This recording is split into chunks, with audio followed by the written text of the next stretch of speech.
High friends, bank of Baroda வந்து பார்த்தீங்கன்னா, regular பேசிஸ்க்கு வேலைவாய்ப்பு நோட்டிஃபிகேஷன் வந்து வெளியிட்டிருக்காங்க. அத பத்தின முக்கியமான விவரங்கள பார்க்கலாம்.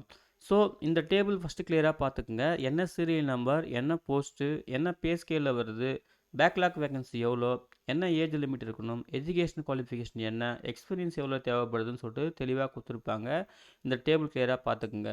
ஃபர்ஸ்ட்டு இந்த நோட்டிஃபிகேஷன் வந்து பார்த்தீங்கன்னா, யாருக்கு அப்ளிகேபிள்னா, ஃபார் ரிசர்வ்டு கேட்டகரி அப்படின்னு தெளிவாக கொடுத்துட்டாங்க. ஓகேங்களா? எஸ்சி, எஸ்டி, ஓபிசி கேண்டிடேட் மட்டும் தான் சொல்லியிருக்காங்க.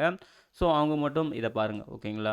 அதுக்கப்புறம் வந்து பார்த்தீங்கன்னா, இதுக்கான கல்வி தகுதி நான் ஓவரலாக சொல்லிடுறேன். அதாவது எனி டிகிரின்ற மாதிரி சொல்லியிருக்காங்க. அப்புறம் சில க்ரைட்டேரியா சொல்லியிருக்காங்க. ஓகேங்களா? ஸோ மேக்ஸிமம் ஆல் டிகிரிக்கான எலிஜிபிலிட்டி கிரைட்டேரியா வந்து பார்த்தீங்கன்னா, இந்த ஜாபுக்கு வருது. நீங்கள் வந்து இந்த டேபிளை ஒன் பை ஒன்னாக கிளியராக செக் பண்ணுறது ரொம்ப நல்லது. அதே போல் எக்ஸ்பீரியன்ஸ் வந்து பார்த்தீங்கன்னா, ஒவ்வொரு போஸ்டிங்க்கு ஏற்ற மாதிரி மாறுது. மினிமம் 2 இயர்ஸ்லேருந்து மேக்ஸிமம் 10 இயர்ஸ் அந்த மாதிரிலாம் வந்து கேட்குறாங்க. ஸோ அந்த டேபிள் வந்து ஃபஸ்ட்டு கிளியராக வந்து பார்த்துக்குங்க. ஓகேங்களா? ஸோ என்ன மாதிரி எலிஜிபிலிட்டி இருக்குன்னு பார்த்துக்குங்க. ஏஜ் லிமிட்டுமே அதே போல் மாறும். ஓகேங்களா? ஸோ சில ஃபார் எக்ஸாம்பிள் இந்த ஃபஸ்ட்டு ஒரு மேனேஜர் போஸ்ட்டுக்கு வந்து பாருங்கள், மினிமம் 24 மேக்ஸிமம் 34 சொல்லியிருக்காங்க. அதேபோல் ஒவ்வொரு போஸ்ட்டுக்கும் வந்து பார்த்தீங்கன்னா, இந்த மினிமம் மேக்ஸிமம் வந்து மாறுது. ஸோ அந்த டேபிள் வந்து ஃபஸ்ட்டு கிளியராக செக் பண்ணிக்கங்க. ஏஜ் ரிலாக்ஸேஷனுமே இருக்குது. ஓகேங்களா? ஸோ அதை வந்து கரெக்டாக பார்த்துக்குங்க. அதுக்கப்புறம் அங்கே சொல்லியிருக்கிற அந்த வேகன்சி டோட்டலாக வந்து பார்த்தீங்கன்னா, ஒரு 16 கேட்டகரி போஸ்ட் இருக்குது வேரியஸ் டிபார்ட்மெண்ட்டுக்கு. ஸோ வேகன்சி வந்து பார்த்தீங்கன்னா, எஸ்சி, எஸ்டி, ஓபிசி எல்லா கேண்டிடேட்டும் சேர்த்து இங்கே பாருங்கள், எஸ்சிக்கு வந்து 38, எஸ்டிக்கு வந்து 27, ஓபிசிக்கு வந்து 60 அப்படின்னு சொல்லியிருக்காங்க. ஸோ இதுதான் வந்து டோட்டல் வேகன்சி கம்யூனிட்டி வைஸாக கொடுத்துருக்காங்க. ஸோ வந்து பார்த்துக்குங்க. சரிங்களா?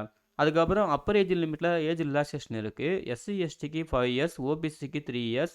அப்புறம் பிடபிள்யூடி கேண்டிடேட்டுக்கு ஓபிசிக்கு 13 இயர்ஸ், எஸ்சி, எஸ்டிக்கு 15 இயர்ஸ். எக்ஸ் சர்வீஸ் மேனுக்கும் அதே போல் தான், ஓபிசிக்கு 8 இயர்ஸ், எஸ்சி, எஸ்டிக்கு 10 இயர்ஸ் சொல்லியிருக்காங்க.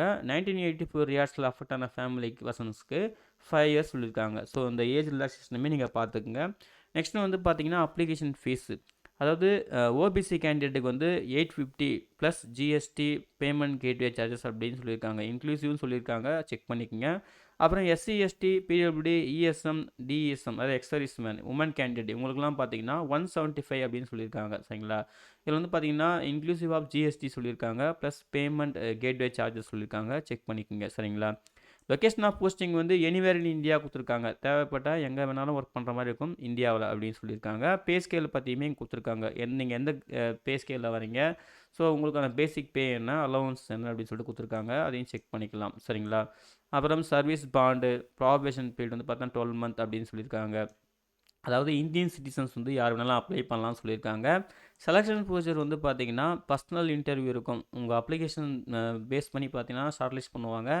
பர்சனல் இன்டர்வியூ இருக்கும். இல்லைனா பேங்க் வந்து டிசைட் பண்ணும். எனி அதர் செலெக்ஷன் மெத்தட் வேணால் இருக்கலாம். அது பேங்க் டிசைட் பண்ணும் அப்படின்னு சொல்லியிருக்காங்க. அதுக்கான இன்ஸ்ட்ரக்ஷன் கொடுத்துருக்காங்க. தெளிவாக செக் பண்ணிக்கலாம். அப்புறம் என்னென்ன டாக்குமெண்ட்லாம் தேவைப்படும் செலெக்ஷன் ஸ்டேஜுக்கு அதெல்லாம் வந்து கொடுத்துருக்காங்க பாருங்கள். ஹவு டு அப்ளை கம்ப்ளீட்டாக ஆன்லைன் மோடு தான். லிங்க்குமே கொடுத்துருக்காங்க. கேரியர் பேஜ் லிங்க்குமே கொடுத்துருக்காங்க. நீங்கள் யூஸ் பண்ணிக்கலாம். சரிங்களா? அப்ளை பண்ணுறதுக்கு. அப்புறம் பேமெண்ட் பே பண்ணுறதுக்கான கைட்லைன்ஸ் கொடுத்துருக்காங்க. கம்ப்ளீட்டாக நான் ரீஃபண்டு தான். செக் பண்ணிக்கோங்க. ஓகேங்களா? அதுக்கப்புறம் டைம் டு டைம் வந்து நீங்கள் அஃபிஷியல் வெப்சைட்டை செக் பண்ணிகிட்டே இருங்க. அப்போ தான் உங்களுக்கு அப்டேட் வந்து சேரும் அப்படின்னு சொல்லியிருக்காங்க. மேற்கொண்டு அன்னச்சர் 1ல் வந்து பார்த்தீங்கன்னா, ரோல்ஸ் அண்ட் ரெஸ்பான்சிபிலிட்டி கொடுத்துருக்காங்க ஒரு இது போஸ்ட்டுக்கும். சரிங்களா? ஒவ்வொரு போஸ்ட்டுக்கு உண்டான ரோல்ஸ் அண்ட் ரெஸ்பான்சிபிலிட்டி என்ன கொடுத்துருக்காங்க அன்னச்சர் 1ல். நெக்ஸ்ட் வந்து அன்னச்சர் 2ல் வந்து பார்த்தீங்கன்னா, எப்படி வந்து அப்ளை பண்ணுறது, என்னென்ன டாக்குமெண்ட் என்னென்ன ஃபார்மேட்டில் இருக்கணும், என்ன சைஸில் இருக்கணும்னு சொல்லிட்டு கொடுத்துருப்பாங்க. இதை க்ளீனாக செக் பண்ணிவிட்டு நீங்கள் அப்ளை பண்ணலாம். ஓகேங்களா? அப்புறம் சர்டிஃபிகேட் ஃபார்மேட்டாக கொடுத்துருப்பாங்க. ஃபர்தராக அன்னச்சரில் வந்து பார்த்தீங்கன்னா சர்டிஃபிகேட் ஃபார்மேட்லாம் இருக்கும். உங்களுக்கு என்ன சர்டிஃபிகேட் ஃபார்மேட் தேவைப்படுதோ அதை இறங்கி ப்ரிப்பேர் பண்ணி வச்சுக்கலாம். சரிங்களா?